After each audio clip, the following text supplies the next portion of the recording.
I represented her in that case, and that's how we met. And so, I mean, I had Pam on, and we've both worked a lot in deception detection and interrogation techniques and stuff. And so and it came right at a time when, Jussie Smollett is in the news about is he telling the truth or is he not telling the truth? And then here we have this conversation about. What did you think immediately when you heard that story? I was very suspicious when I heard that story. Yeah, Jamie and I, we once the cameras were off, we're like, are these off? Fuck that guy. That ain't real. It was just too much like a movie. Yeah. It was a bad movie. Yeah, I mean, it's 9 below zero, and 2 people are lying in wait just in hopes that he might come by at 2 a.m. Yeah. I mean, strange. Yeah, it was suspicious. And, he's entitled to due process, and he's going to get it. Yeah, he's going to get it. Now he's saying he has some untreated drug problem. So he's trying to carve out some path to explain his bizarre behavior. But there are very specific lie behaviors that people can't really control. And, like what kind of stuff? Well, for example, when people are really desperately trying to convince you they're telling the truth, mm-hmm. they'll do a lot of times what are called convincing statements. Rather than just telling you what they did or didn't do, they'll do convincing statements like, "You know me." Like somebody saying, somebody stole the petty cash in the office. I say, "You know me. I give more money. I donate more money than was stolen. You guys know me. I mean, I was employee of the week last year." They're just convincing you that they're this nice guy.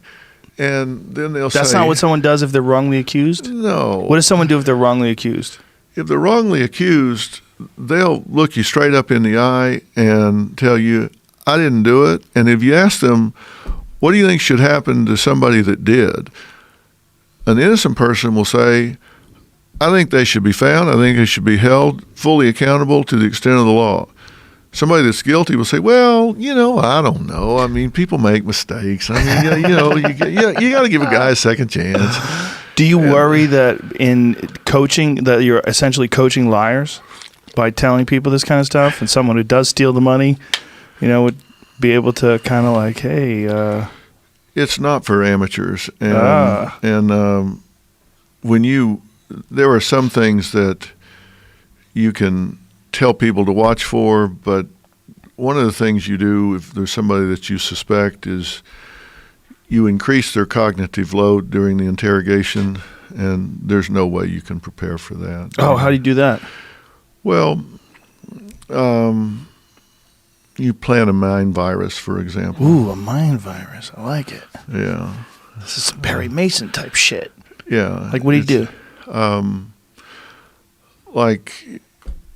Let's pretend some money's missing. Yeah. If I said to you, "Is there any reason somebody would have told me that they saw you near that cash box about the time it went missing?" Dum dum dum. Okay, now people talk at 125 words a minute. They think at 12 to 1,400 words a minute. Now, if it takes you five seconds to tell me no, you took the money. Ooh. Because if I'm you getting weren't nervous right now. Because if you didn't take it, you didn't take it. You don't need to run scenarios through your head to think, who could have seen me? What could it have been? I mean, I didn't see anybody. Nobody could have seen me. But if you didn't do it, it doesn't take you 1 millisecond to say, absolutely not. Have you ever been wrong before, where you see someone on television and you go, I think that guy's guilty, and they're innocent, or vice versa? Oh, sure.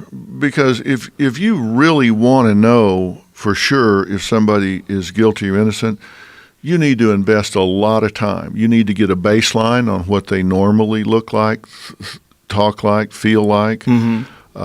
And then knowing that baseline, you then need to compare how they're behaving on TV. So just walking by the screen and seeing it, you might see things that would ordinarily be lie behaviors that could just be part of their personality. So if you're going to really make a judgment, you got to put a lot of time in and figure it out. And what you should do before you decide you're going to be a human lie detector is do your homework, and you ought to try to figure it out objectively before you figure it out behaviorally. I mean, you ought to do your investigation, find out if somebody took the money, and, find out where they were, and, look for fingerprints and do this and do that. I mean, you ought to really objectively figure it out before you rely on these things.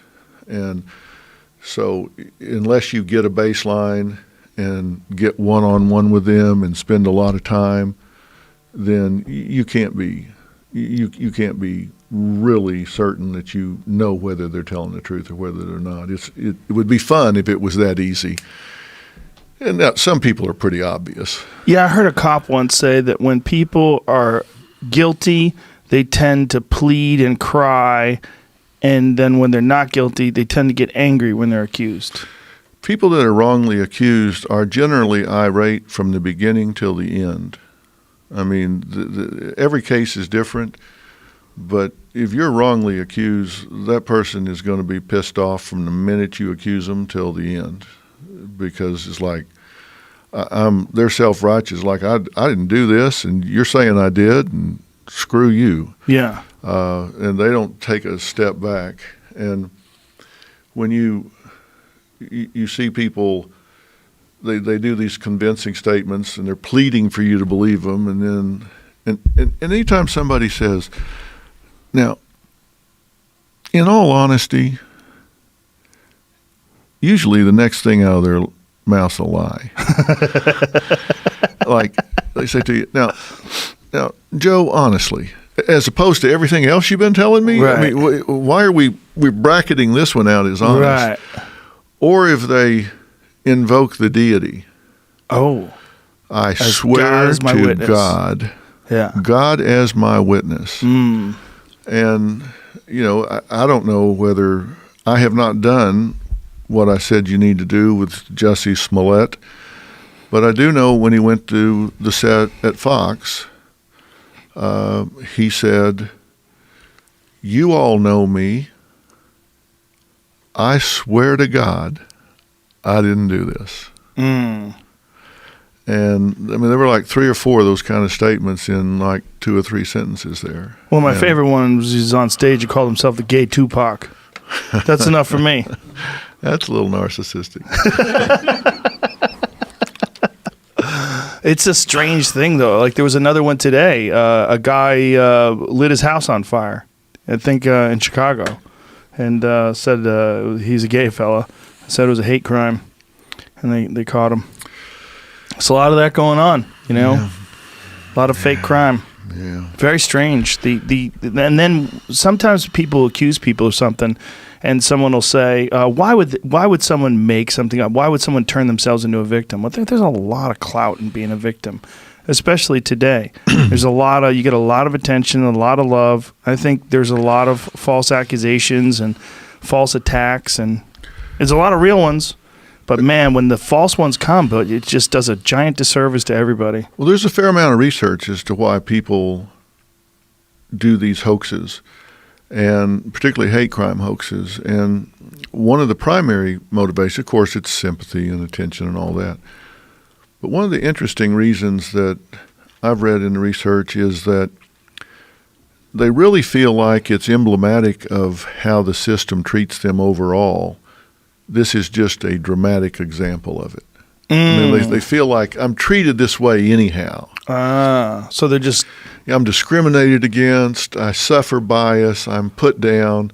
This is just a focused example of that. So I'm really not lying. I'm just role-playing how I'm overall treated. Oh, wow. So they justify it in their mind if they're just going to bring all this treatment into one example to bring it into focus. And so while it's a phony deal, it really is truthful representation of what their life is really like. They justify it in that way. Oh, how weird. Yeah, that's some deep psychological shit right there. Yeah, that's stretching. But that's a weird one. When you write it out like that, put it in your mind that way. Yeah. Wow. It's strange too because it gives people this this giant public show to watch now. Yeah.